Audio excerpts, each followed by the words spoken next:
Hey everyone, welcome back to Corporate Decoder, the place where we break down the financials of the biggest companies to show you the real story behind the numbers. And today we're diving into Atlassian's latest filing, where they're talking about unleashing the potential of every team, but also some big financial shifts. Get ready because we're about to decode what's really going on with Atlassian's business, and if you like getting straight answers from these dense reports, make sure you're subscribed and join our Discord community linked in the description below for more.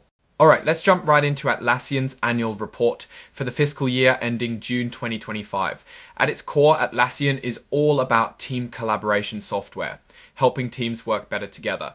They've been heavily investing in AI, building out things like Rovo, which is basically an AI assistant for teams, aiming to make work more efficient. They're also pushing their cloud offerings hard with a strategy that includes a connected portfolio of apps, AI agents, and collections designed to work together.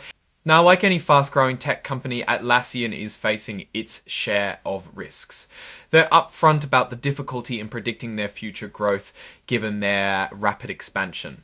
A big concern is whether they can keep up the current pace of growth and actually become profitable, especially as they pour money into research and development, particularly for their AI tools.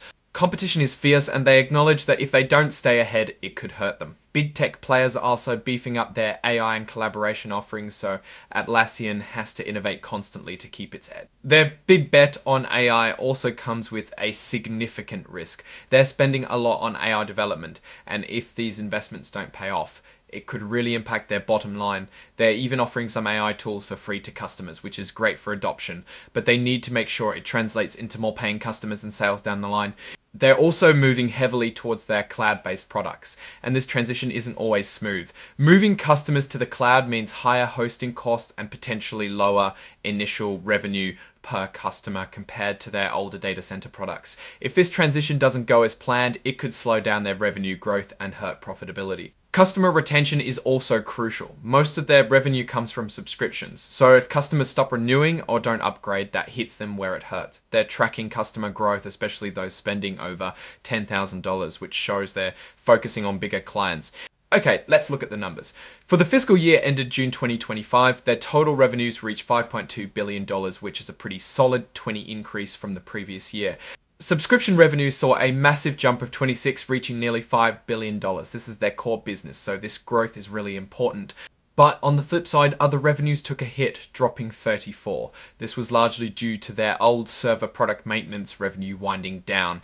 Despite the revenue growth, their costs also went up. Cost of revenues increased by 11%, mainly from higher hosting fees for their cloud services and increased employee costs, including a rise in stock compensation. And R&D is a huge focus, with spending up 22% to over $2,060 billion. This is where they're putting a ton of money into building new apps and boosting their AI capabilities. That's a massive chunk of their expenses, showing their commitment to innovation. Marketing and sales also saw a significant increase, up 29%. This boost is driven by more spending on employee compensation and advertising efforts to get their message out there. Even with all this growth and investment, they ended up with a net loss of $256.77 million.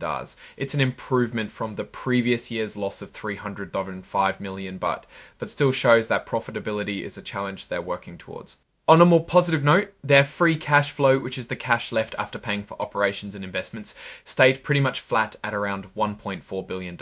That's a strong indicator that their core business operations are generating a healthy amount of cash. What's also interesting is the massive amount of stock-based compensation, over $1 billion. While this is common in tech for attracting talent, it significantly impacts their reported net income, which is why their non-GAAP numbers look much better. When you look at their non-GAAP net income per share, it's actually $3.68, way up from the previous year. Way up from the previous year, this highlights the difference between accounting profit and the actual cash generated by the business. Looking at their balance sheet, they have about $2.5 billion in cash and cash equivalents, plus another $424 million for all those R&D investments and their share repurchase program. They're also buying back their own stock, having repurchased about $780 million worth in the past year. This can be a good sign if they believe their stock is undervalued, but it also means less cash available for other things. Now, looking at these results more broadly, Atlassian is clearly growing, especially with their subscription revenue and shift to cloud. Their commitment to R&D, particularly in AI, is strong, which is essential in today's tech landscape. However, the continued net losses and the emphasis on non-GAAP figures suggest that profitability is still a work in progress. The competitive market and the challenges of transitioning to the cloud are real risks they need to manage carefully. Their strong free cash flow is a definite positive, providing a cushion for these investments, but investors will be watching closely to see if profitability is still a work in progress. The competitive market and the challenges of transitioning to the cloud are real risks they need to manage carefully. Their strong free cash flow is a definite positive, providing a cushion for these investments. But investors will be watching closely to see if this growth can eventually translate into consistent GAAP profitability. That's our breakdown of Atlassian's latest filing. What's your take on these numbers and what they signal for the company's future? Drop your thoughts in the comments. If this analysis was valuable, hitting that like button really helps, and subscribe for more deep dives. Don't forget to check out the Discord in the description. Thanks for watching. See you next time.